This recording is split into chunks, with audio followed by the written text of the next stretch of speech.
Yo, what's going on, everybody? My voice is gone, just out of the gate. Not working too well the past few days. This is the Stokastic.com NFL Showdown Strategy Show presented by PrizePicks. I'm Dave Loughran at Lafayette_D, joined by Matt Gajewski, breaking down Chargers and Colts today. Matt, you're going to have to pull more weight than usual on this one, but how was your Christmas? My Christmas was great, man, and it lined up with a weekend. Tons of football, Saturday and Sunday. Got some NBA action in as well. Great day for betting, DFS. So I had a great time with my family as well. Don't want to shortchange them. How was yours? It was all right. It was good. I woke up Saturday, just had no voice. Sunday was even worse. You can at least understand what I'm saying, but not well. So that's okay. We got a showdown game to break down. Jeff Saturday will find. I'm honestly curious at this point if he was brought in just to intentionally lose these type of games so they can get a better draft pick, because I don't know. But hey, line moved to 5, got bet up to 5, and there was some buyback. It's back to 4. The Chargers are not a team.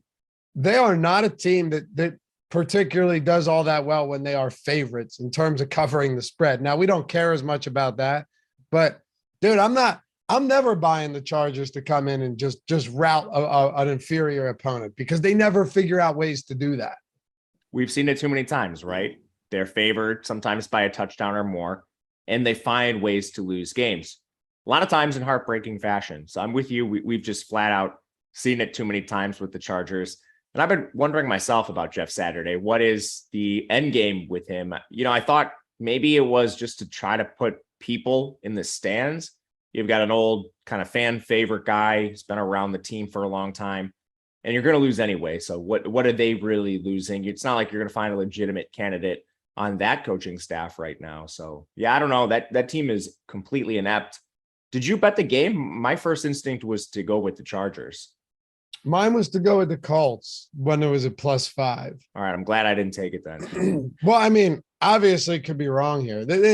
It's just one of this is a Chargers team that I just have very little confidence in to win handily anytime they're facing a worse opponent. Like home favorites, they haven't been quite as good.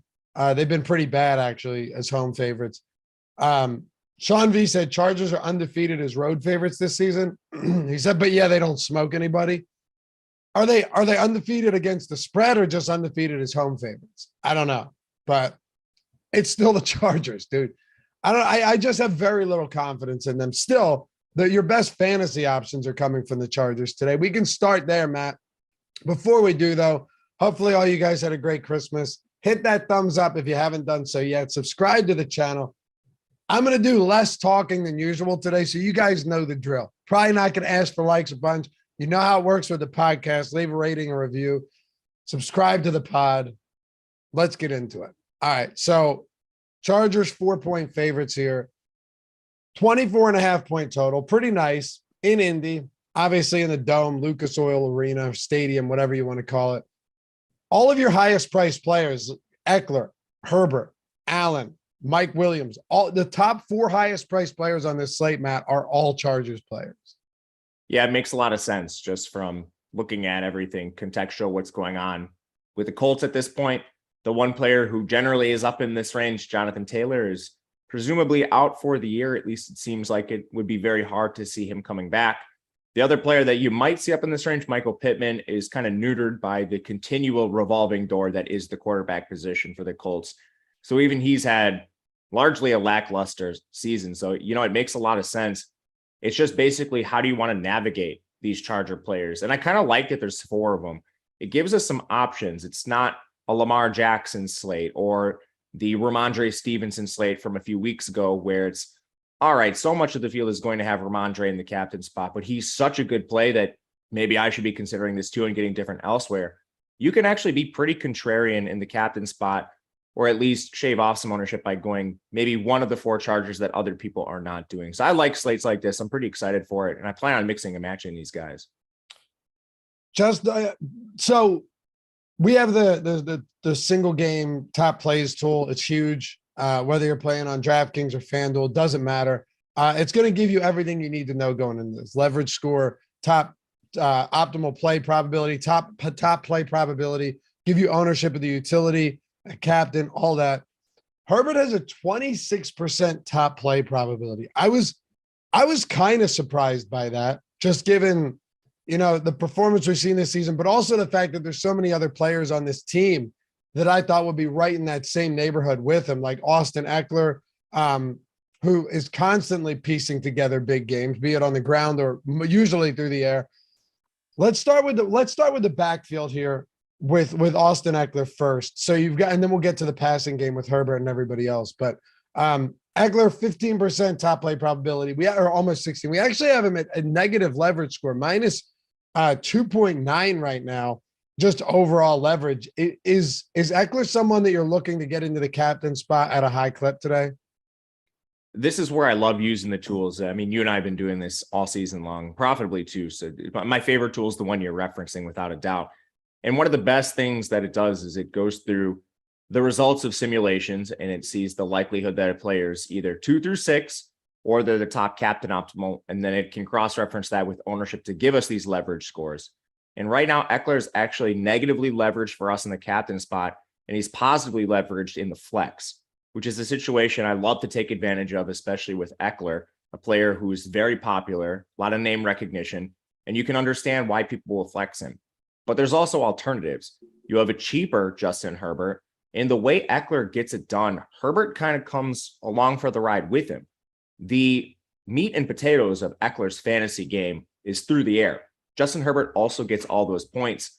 So then if you just see some touchdown variants go, maybe Mike Williams or Keenan Allen's way, Everett, whoever catches touchdowns, as long as it's not Eckler, all that production that Eckler gets on through like receptions and yardage through the air, Herbert also gets a chunk of that as well. So I think I'm in full agreement with the tools at this point in the day.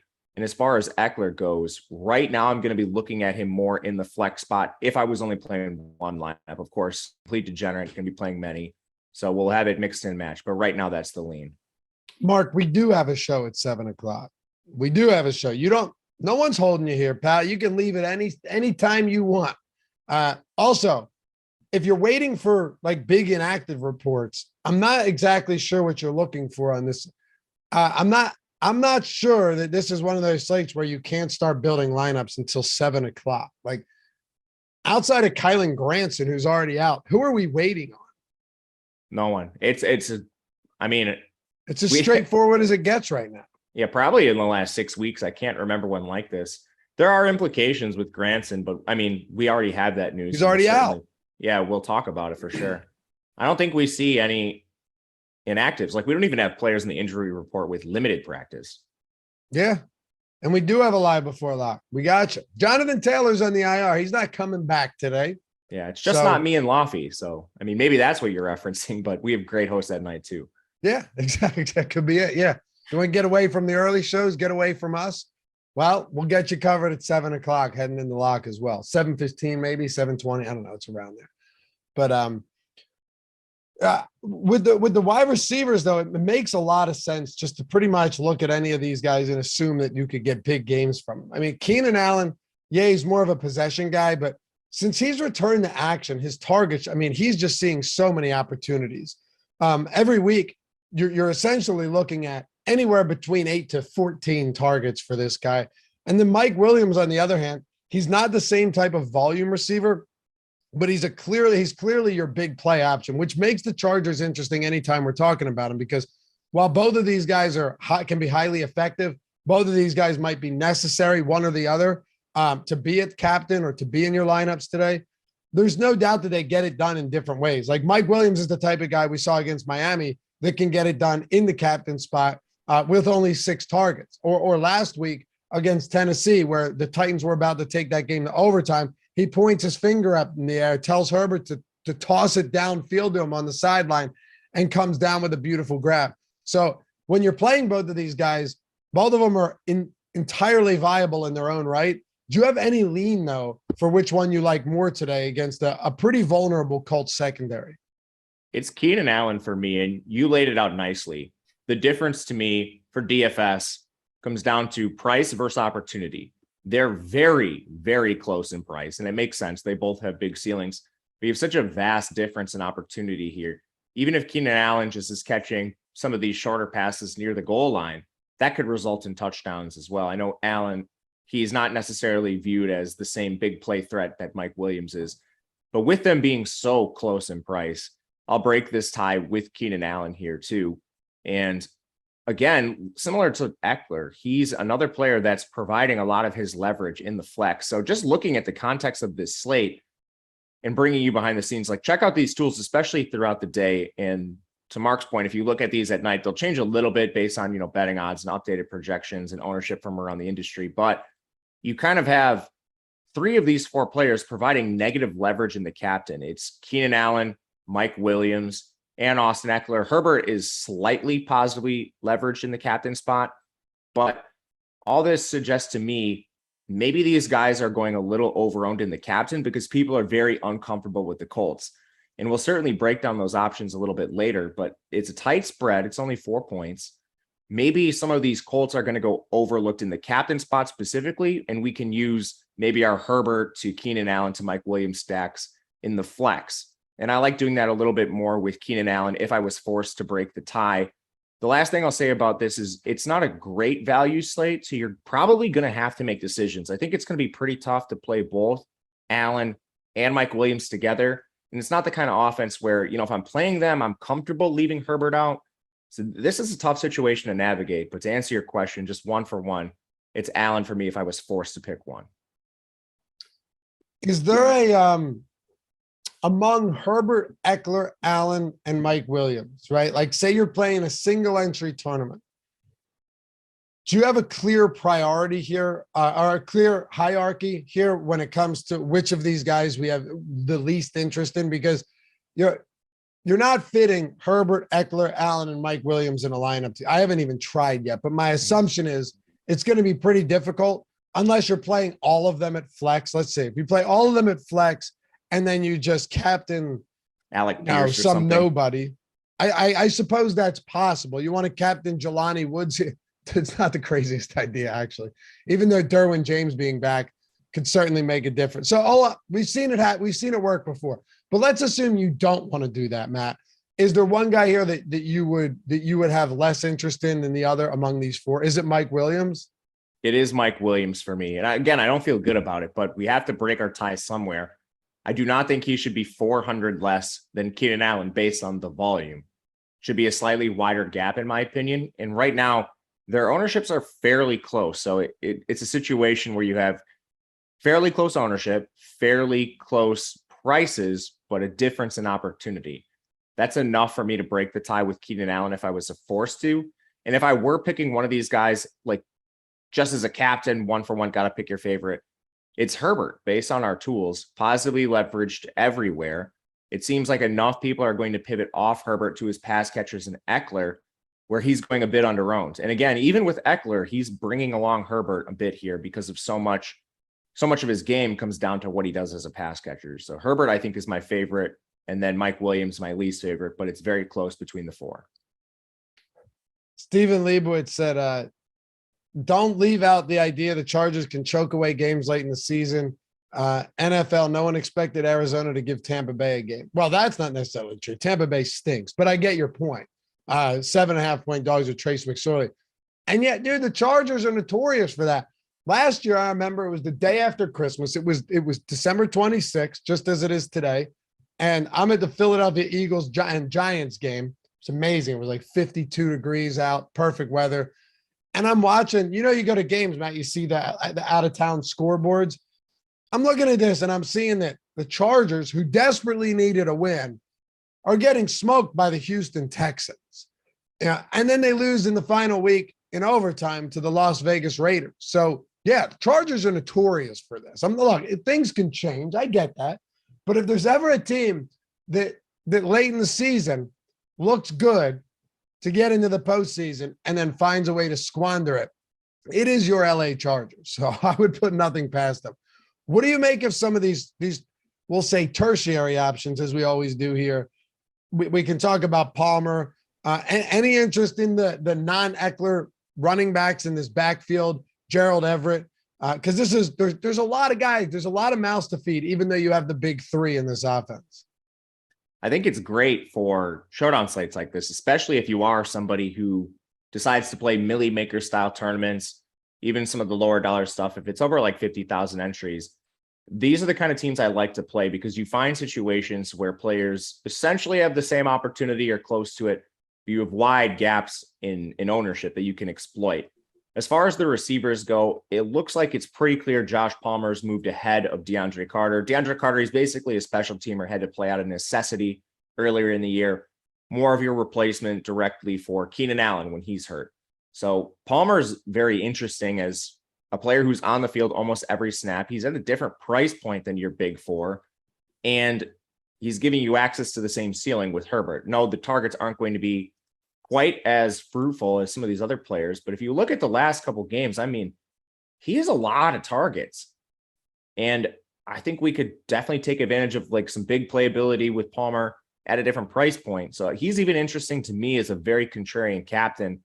If you're playing large field tournaments, the tight end room is where I think we can really exploit some of these ownership edges because it's not consistent. You have Gerald Everett as the clear pass catcher, but Donald Parham, he was injured for a large portion of the season. He's back now. We know he doesn't play a full complement of snaps, but he's a very specific role. And because of his size, that's often implemented in the red zone. So it wouldn't be shocking to see Donald Parham fall into the end zone one time. And even Trey McKitty.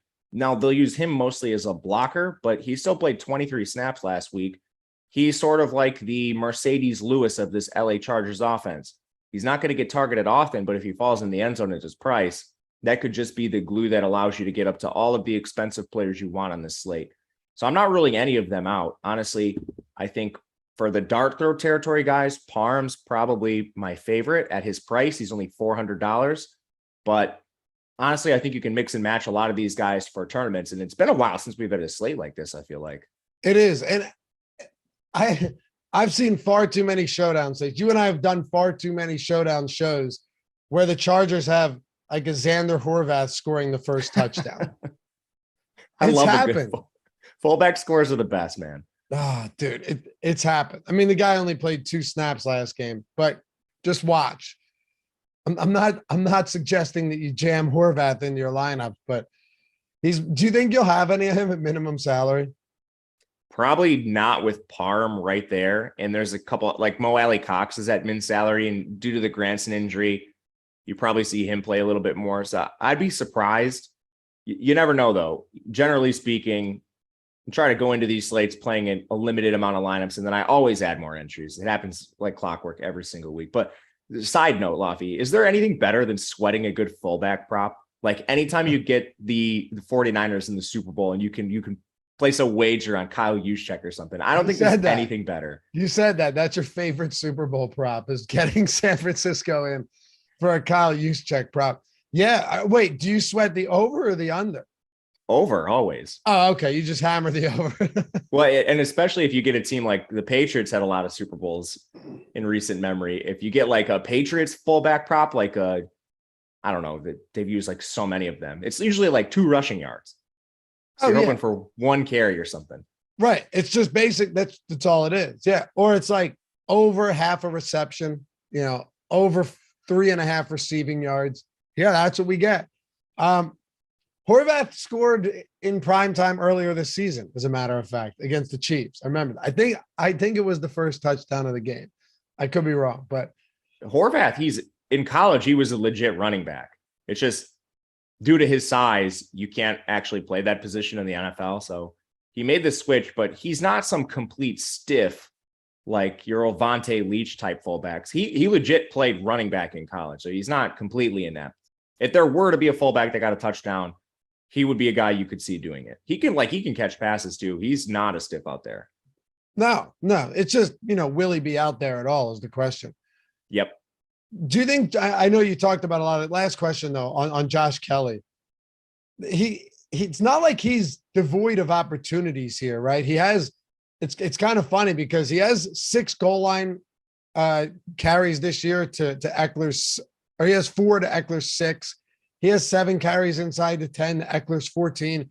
Clearly Eckler, in the red zone, 61% share of opportunities, 35 to Kelly's 10. But Kelly is Kelly's definitely still getting involved there. And what's interesting is you haven't seen Sony Michel even touch the field since week 11. Horvath is a fullback, as you've mentioned. Spiller's played like 10 total snaps since week 12. So you're still getting Kelly playing, look at this, 43, 40, 35% of snaps over the last 3 games. That's not nothing when you're talking about a slate like this. For sure. Generally, these are players I want no part of. But with this offense and Eckler's limited role is in snap share. Like, he's a phenomenal player. He has a phenomenal role in the pass game, particularly. But they will use other backs, and they will use other backs around the goal line a lot. Eckler's not the biggest back.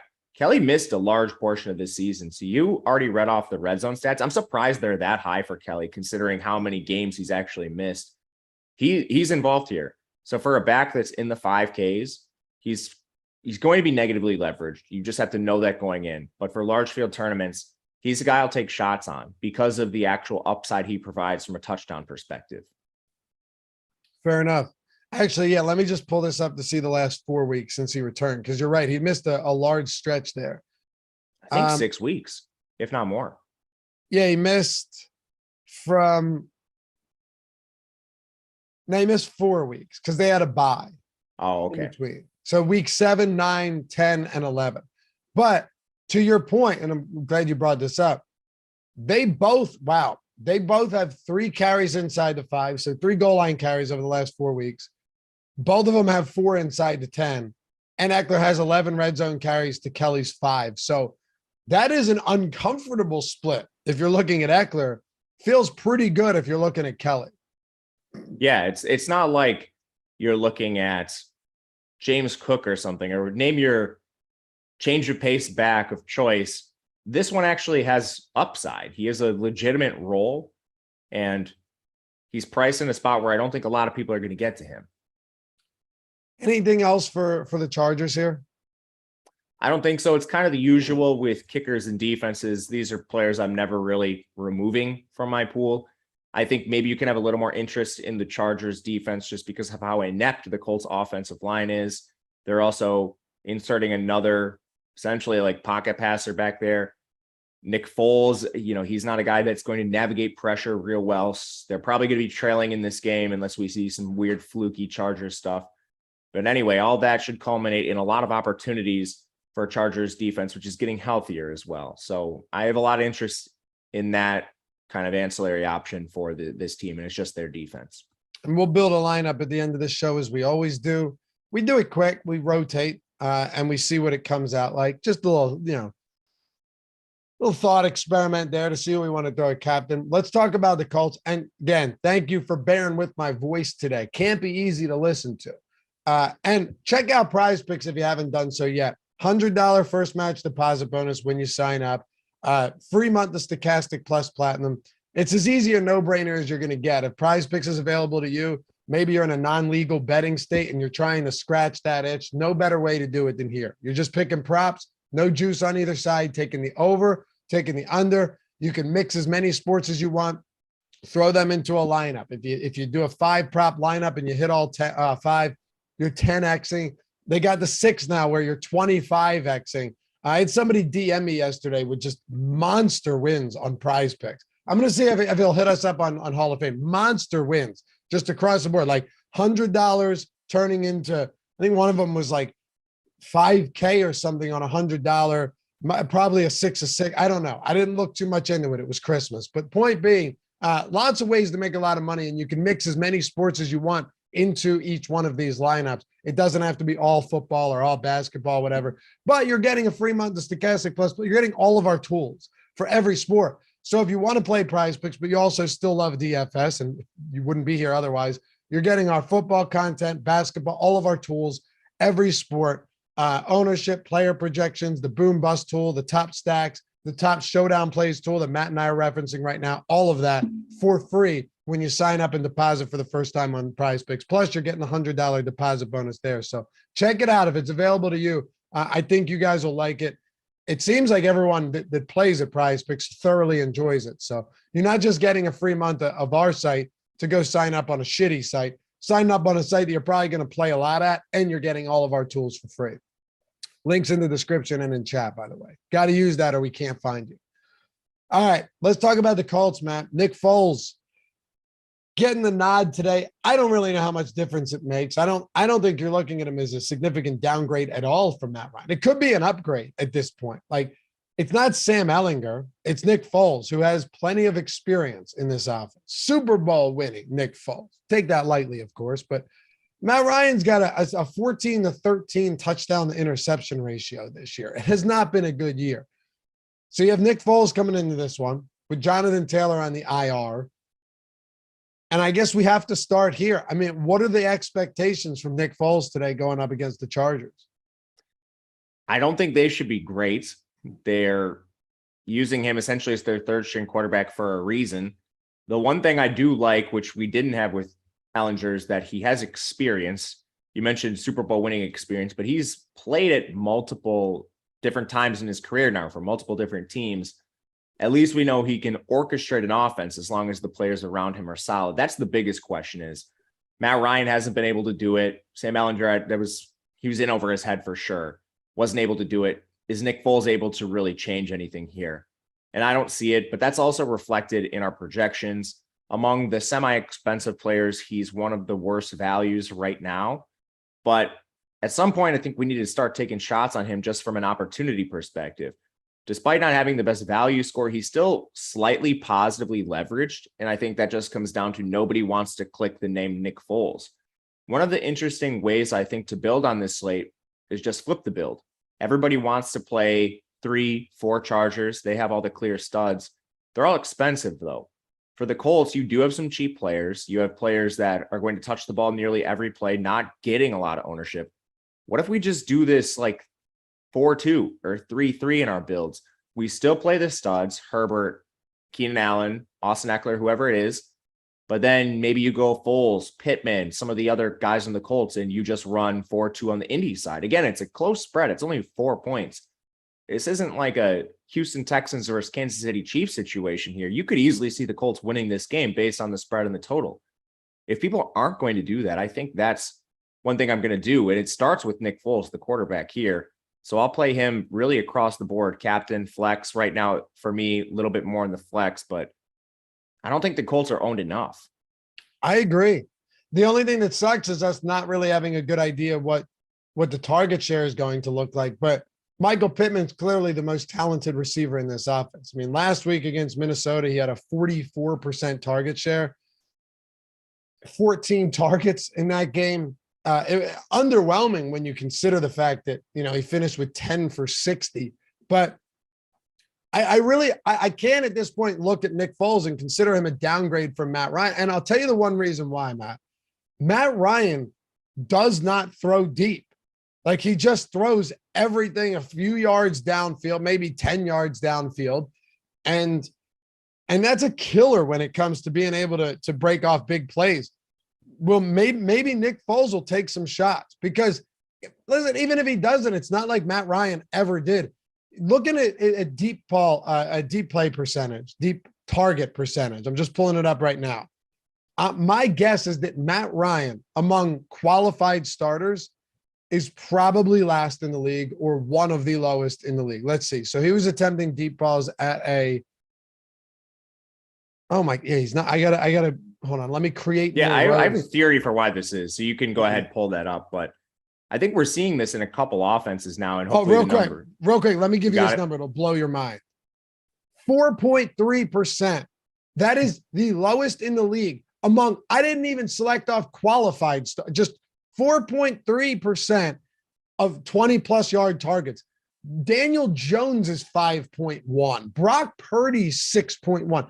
Shit, Malik Willis is 6.6 in the games he's played. Matt Ryan is like, that's insanely low and low upside when you don't throw deep. So anyway, go ahead. What's your theory on this?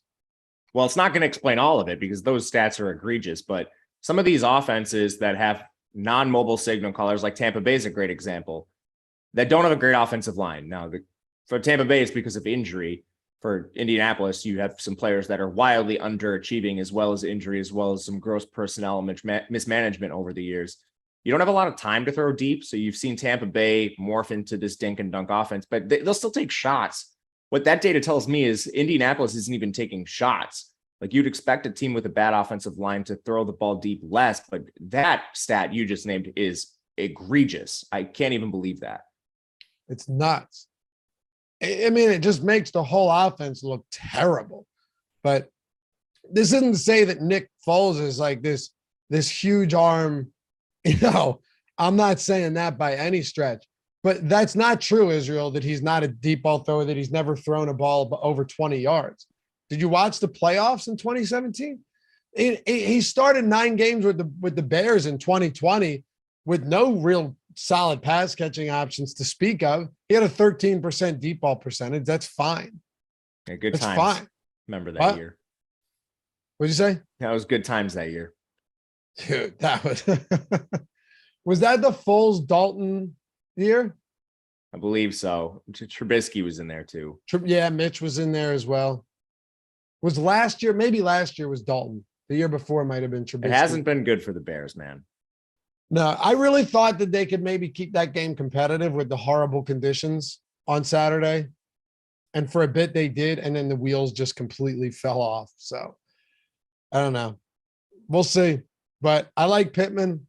I have no problem going to Foles here. It's a showdown. It's like Jelani Woods is a guy that I'll certainly be taking some shots on. That would, if you played Jelani Woods in that showdown contest against Pittsburgh, with somehow Indy's been on like a million showdown slates this year. It's pretty gross, but Pittsburgh in week 12, Jelani Woods you needed him if you wanted to win.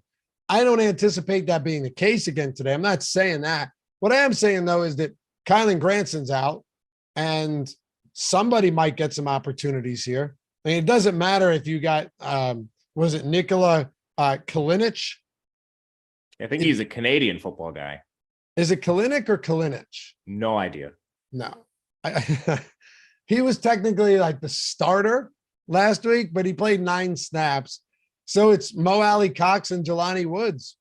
One of them might, and now you've got a different quarterback too. So maybe you see some opportunities. Who do you like outside of Pittman here? Do you have any preferences? Because none of these guys are you going to be paying. We'll talk about running backs too with Jackson, but none of these guys are expensive at all. You go from Pittman at 8,200 down to, Paris Campbell, Alec Pierce is dirt cheap. Dolan's dirt cheap. Jelani Woods is super inexpensive. Mo Alley Cox is minimum salary. You're going to have to try and dig something up here, whether you like it or not. I think Pierce is the guy people are naturally going to be funneled to. Our ownership projections are showing that right now. Among these dirt cheap options, he's the highest owned. And throughout the day, I wouldn't be surprised if this is funneled further towards him, just as people get acquainted with the slate. They start using optimizers. He's sort of the glue that makes everything work in your lineups among the players that have a consistent role. And I say that as like an every down role. Alec Pierce is on the field the majority of snaps. You still will see a split between Jelani Woods and Mo Alley Cox, even though their snap shares are probably both going to be a little bit heightened. With that said, we know there's options now. You have Mo Alley Cox, you have Jelani Woods as these ancillary tight end options that are near the stone minimum. And the routes aren't all that different between them. Last week with Granson on the field, you had Mo Alley Cox at 15 routes, Jelani Woods at 11. I think people might just see the raw snap share for Mo Alley Cox, and he's kind of the name people have been chasing for years now. Maybe he gets played a little bit more than Jelani Woods, so that could be a potential differentiator. But I think we should be mixing in all 3 of these guys, and I have a preference towards the tight ends for tournaments, just seeing the potential steam for Alec Pierce before it actually starts. None of these guys are expensive. What do you think? How do you feel about captaining Foles in some of these? Like, obviously it's doable, right? What's his captain ownership right now? I'd imagine it's not super low. It's right. Go ahead. 6.9%. There's no real negative leverage here. I don't know. There's always the chance that they fall behind early or something, and you just have to throw. Foles is an X factor, which makes it more interesting than usual. We don't know what to expect from him. We don't know what the game planning looks like with him either. He has familiarity. I think, was it Parks Frazier? Parks Frazier was was Frank Reich's guy, but he was Frank Reich's guy, but there was a connection there with Doug Peterson and that offense and the Super Bowl team for the Eagles and all that. So I don't know. I don't know, but all of these guys are getting very little ownership. They're very cheap. I'm probably, as gross as it feels, Matt, I'm telling you right now, I'm pretty certain that just looking at Jelani Woods, I'm likely going to have a decent amount of him. The simplest reason for that is from a talent standpoint, we know this guy should be getting more targets. At least it feels that way, right? But given the other options in this offense, it feels like if you're trying to get some type of explosiveness, Jelani Woods at tight end, and I know that this defense is not particularly forgiving when it comes to allowing tight end yards and production, but maybe he saw 9, 4, and 1 target over the last 3 games that he's played. One of them, I think he was out. Another one of them he was active, but I think he was still hurt, so he didn't really play. I don't know. Do you have a clear preference though?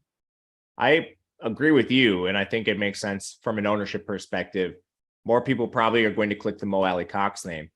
And a lot of people might not know Jelani Woods. He's an athletic freak. The guy's massive. He's 6'7". Yeah. He's an incredible size-adjusted speed score. So he creates a lot of unique mismatches. A lot of people talk about like Derwin James erasing some of these tight ends. Jelani Woods is like 6 inches of height on Derwin James. Like this is a clear mismatch. I think that Jelani Woods could potentially exploit here because he's a real unicorn in terms of the way NFL players are built physically. Now, do the Colts realize this and decide to use that? That's a different story. They really haven't outside of one game all season long, which I believe was the Showdown slate where nobody played him. But that's a different question. We know it's in there, and I think it's worth taking shots on at the price. Talk about some running backs here. With no Jonathan Taylor, things are about to get interesting here with the Colts. So Taylor played 3 snaps last game. Deion Jackson played 32% of snaps. Zach Moss was out there for 67% of these snaps. So this is something kind of unique from what we've seen before. The other times that Jonathan Taylor went down, it was Jackson, but then Hines went down in the same game with the concussion, right? When Taylor was out. And then he got traded at the deadline. That's, how Moss came over here. But Moss had 24 carries in that last game. He, decimal back style, because he had 24 carries for 81 yards with 8.1 fantasy points. But then you have Deion Jackson. Does he get more involved as a pass catcher here? I mean, those guys combined for 37 attempts in that game, which amazingly they lost. Can you imagine 37 attempts from the running backs? You'd think it was annihilation. They're up 33-0. Nope. 36 unanswered. They lost. But I will say that Jackson and Moss took up all of the running back snaps after Jonathan Taylor was inactive. Of course, you probably only had 3 active running backs in that game, but is there a spot that you much prefer here, given the price points being so similar? Yeah, it's really hard. You had Moss running more routes last week, but again, it was severe positive game script through most of it. In clear pass down situations, they've shown a preference to Jackson in the past. Even with Jonathan Taylor in the lineup, he'll play the kind of like Nyheim Hines light role. He's just not as talented of a player. He's a UDFA. So, I mean, this is a guy that probably shouldn't be getting snaps for you. But let's say the LA Chargers go up immediately in this game. We've seen with Zach Moss now, he's just not the type of back that you want out there on third down. Maybe they think he's a great pass blocker, and that could be useful with a terrible offensive line. But he's not dynamic. He doesn't catch the ball well. He's never done that in his career. Didn't do it in college. Ran about a 4.7 40. He's not evading defenders. He's a grinder back. He's a back you use between the 20s, a back you use in short yardage. Deion Jackson's smaller. He's a scat back. He's actually supposed to be a special teamer, now elevated up to an increased role here. But to sum all this up, in the game script we have where they're projected to be slight underdogs, I think Deion Jackson's a player you could use to potentially gain some leverage as the pass catching back. And that's my presumption. Zach Moss hasn't been in the offense for a while. Maybe Indianapolis, for whatever reason, views him as a pass catching back, unlike his college coaches and his previous team did. I don't know that information. but it hasn't really been something Moss has ever done. So I'm going to break this tie with Jackson. Okay. A lot less ownership on Jackson too, it looks like. Far fewer captain ownership. I mean, not sure how often you want to get there, but even like 31 to 20% ownership in the utility spot. We do have Deion Jackson with negative leverage here. I'm assuming that's just because we expect Zach Moss to be out on the field a lot more than Jackson. But to your point, I mean, is Zach Moss going to be out there on passing downs? The likelihood here is if they fall behind, you would think that Deion Jackson's more involved. You would have to think he's more involved if they fall behind. If it ends up being a close game, it could certainly be Moss. It could also be a situation though where Zach Moss sees 17 carries and finishes with 51 yards and no receptions and no touchdowns. Like Zach Moss, even at this price, is far from a lock to produce. He's going to need to score a touchdown, it feels like. 100%. And if they're on the goal line, he's probably the back that does that. He's just bigger than Deion Jackson. But I mean, we're talking about a guy who's awful here. Doesn't create force in his tackles, cannot create yards after contact because of how slow he is.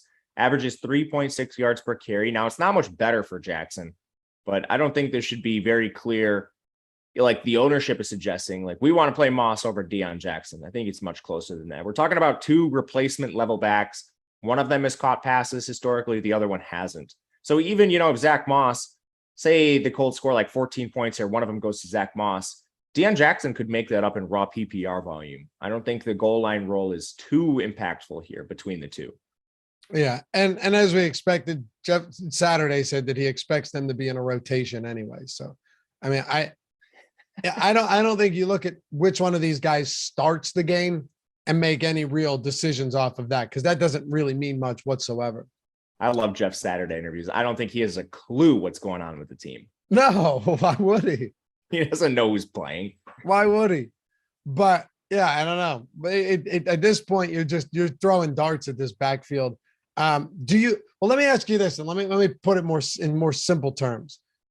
Do you like the backfield for the Colts? Not which one do we like more, but do you like the backfield for the Colts? Yeah, I kind of like Deion Jackson. My strategy right now, if the slate were to start in 30 minutes, would be to build more 3-3s, 4-2s in favor of the Colts and mix in some of these backs here too. Again, it wouldn't be that surprising to see the Colts go up in this game. We just saw it last week, and they're so poorly coached that they can let the other team in it at any point. But they scored points in a hurry in that game, played with a lot of positive game script. Hopefully the efficiency is better than the 3 yards per carry Moss and Jackson have been throwing out there. But yeah, it's a really volatile game. I'm going to be playing a lot of this Colts side, I think, for leverage, specifically for leverage. I'm not telling you they're going to upset the Chargers or anything, but leverage speaking. How much interest do you have in these defenses and kickers? A lot of interest in the Chargers defense. The Colts I'm a little less enticed by, but we have seen Herbert be very turnover prone. They're a team that throws the ball a lot anyway, so there should be opportunities for the Colts if you're looking for a contrarian defense. Kickers, I'm always trying to play in sort of lower scoring game environments. This one's middling, 45 total. It's not, 38 or anything, but always watching the leverage on kickers right now. With as many cheap plays as we do have, I think there's a chance the kickers go in under-owned.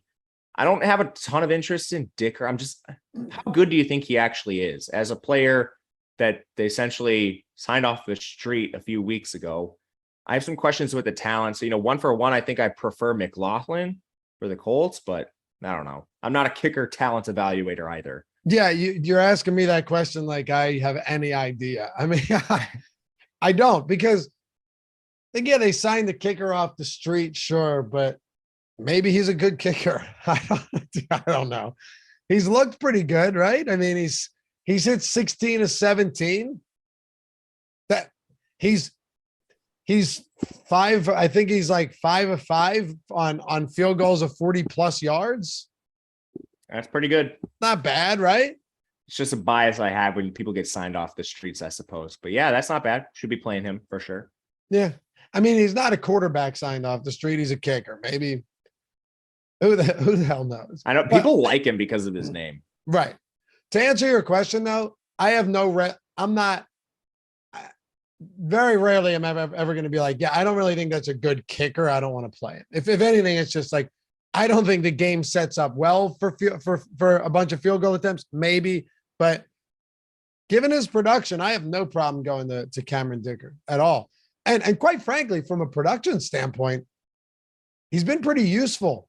He's been pretty damn useful, especially if you're talking about showdown slates. So no issues there at all. This is also a team that stalls out a lot. Like they move the ball and they stall out a lot in field goal range. So I think Dicker's very viable on a night like this. Also, wouldn't be surprised if it's another one of those low scoring games. Like so often do we project Chargers games to be shootouts, and a lot of times they just aren't, right? Like they've been decent, relatively high scoring environments that we've seen in some of these games, but Miami, 40 total points, Tennessee, 31 total points, 47 against Las Vegas. Sure. But yeah, both kickers are fine to me. Like you said, I still prefer the Chargers defense over the Colts defense for sure. Especially, I might have a tougher time getting to the Colts defense today, just given how many weapons are with the Chargers. And somebody mentioned in chat too. Michael said, remember, the Colts don't need to win. No, they don't, but the Chargers do, which means they have a good shot of losing. I mean, hell, they needed to win last year against Houston and got steamrolled in week 16. It's a weird team. I never have any confidence in the Chargers to do what they're supposed to do. So we'll see. Well, you want to build a lineup here?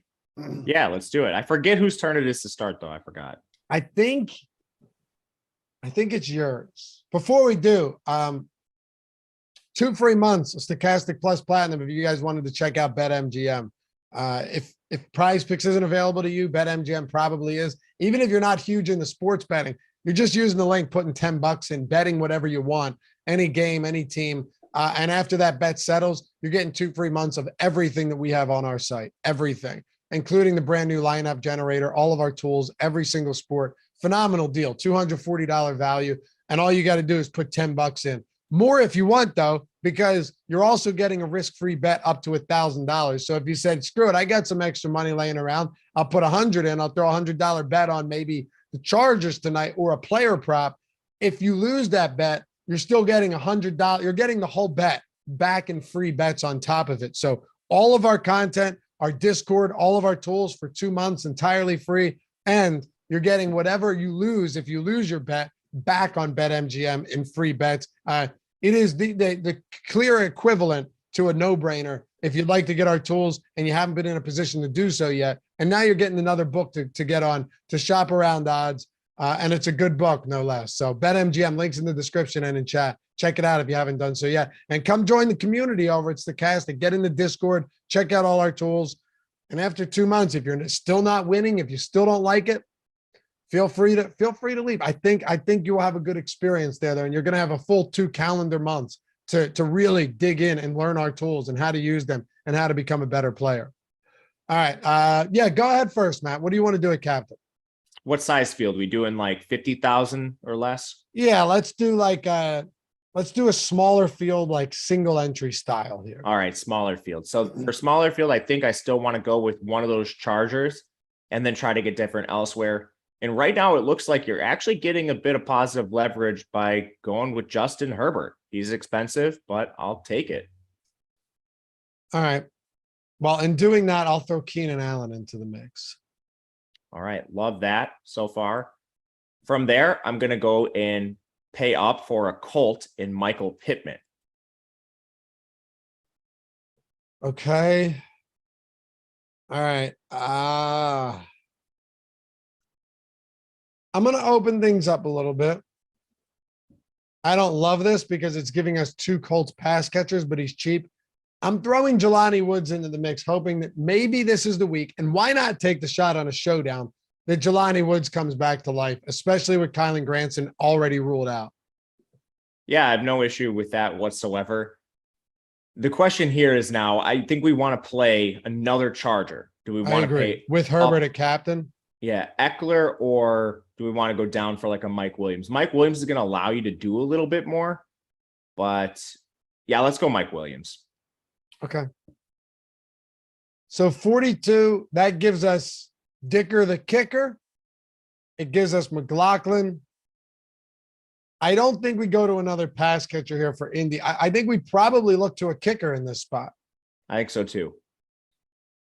You like McLaughlin or Dicker? Let's go Dicker. We looked up his stats. Go give him a shout out. All right. All right. Yeah. Interesting, Bill, because you have Pittman and Woods without Nick Foles. But it's also, but the good thing is that Woods is so cheap, you don't need a huge performance from him. Like, you don't necessarily need the quarterback stack there. Yeah, absolutely. I like this build a lot. I think Woods is going to be contrarian too, which helps us in our leverage here. Absolutely. And hey, we have the lineup generator that I was telling you guys about. It's over on the site. We have Showdown too. So you can generate lineups for Showdown, whether you want to do like tournament, cash, contrarian, balance, however you want to play it. Check it out, especially if you're taking advantage of the PrizePicks promo or the BetMGM promo or our 3 free days promo, all of our NFL tools, 3 for the first 3 days. All those links are down there if you want to get in the door and check that out, because it's early in the day still. So, I mean, we'll probably, mess around with this a little bit more and see what we're coming up with. Let's wrap it up with this, Matt. When you ran lineups today, I know you always will crunch some lineups, right? Did you do the same this morning? Yep, for both sides. All right. Who was your most popular captain and who was your most popular player? Herbert's the most popular captain. And this is interesting because it goes against our tools. He came up at 90% on DraftKings, but I kind of agree with what our tool suggests, that it's going to be more spread out, which is just more kind of like ammo for me to play a lot of Justin Herbert captain lineups. And then for players, Herbert was in 100% of lineups. You got Pittman in 85%. Eckler came up in 65%. Those were the 3 most owned players. Last thing here before we turn this one over to the NBA strategy show for a 7-game slate today. How I always love this conversation because I think it on slates like this, if it works, it really, really works. How interested are you in going like punt at the captain spot and going, I just want to get everybody in my lineup. And in doing so, definitely doing so differently, I'm going to punt someone at the captain, because if they do end up having that, if a Jelani Woods at 0.4 in the captain ends up, imagine how different you are, because now you're loading up on everybody else. You have Jelani Woods at captain, or really any of these really low-owned, low-priced guys. You could take your pick, but more so just from a strategy standpoint, like a Joshua Kelly, 0.2% at captain. How viable do you think it is on a slate like this where it gets you everything else at the utility? I think it's more viable than normal. And the player I'd be looking to do this with is Alec Pierce. He's on the field every single snap almost. Targets are kind of all over the board, but 4 targets last week. We mentioned Pittman kind of just dominated opportunity there. He had 8 targets the week before that led the team. Yeah. So Alec Pierce is very involved. We have a new quarterback coming in. Who does he latch on to? We have no idea. He literally, I just built one quick. He literally lets you get everything. What's it get you to? All 4 of the charges. If you want, you could take one of them out and put in Foles or something like that. And then you still have enough money to play like a Josh Kelly caliber player. You can play Palmer in some of these constructions. Like you can almost play 5 studs. It's a really interesting build, man. It really is. Very good possibility. Like very good possibility that it just doesn't work. I think, we already know that, but boy, you are not limited to what you want to do if you decide to take a shot and get a little bit crazy here. You can get Herbert, Allen, Eckler, Pittman in there if you go with Jelani or with an Alec Pierce. And then you still have enough left to go with, like you said, a Palmer, maybe a there's basically no restrictions as to what you want to do if you go with a very low owned, very low price captain today. Very interesting. Very interesting. All right. Anything else before we head out of here? No, I hope you guys all had great holidays. Enjoy the games today. We're coming up on my favorite sports week of the year because we get daytime college football every single day this week, starting with Bowling Green, New Mexico State. I know all of you are clamoring for that game, but it's a great sports week. You've got NBA ramping up post Christmas. Of course, NFL coming down the stretch here. Just great time for everything we have to offer at Stokastic. And we have projections, data, everything for all of it. But overall, hope you guys had a great holidays. Yeah, absolutely. Hope you had a great Christmas. We'll see you guys back here tonight. Not Matt and myself, but we got the Showdown live before lock. We got NBA live before lock, deeper dive, and NBA strategy show coming up right now with Greg Ehrenberg and Adam Scher. So do not go anywhere. One like away from 100. Told you I wouldn't ask, but we're at 99 right now. We need one to go. There's got to be a single person out there that can show us some love before they click out of here. But anyway, appreciate you guys. We'll be back here soon. Remember, PrizePicks, BetMGM. You want all the free opportunities to get in the door of Stokastic and play on some great sites, some great books right down there in the description. We'll see you back here for the next one. Peace.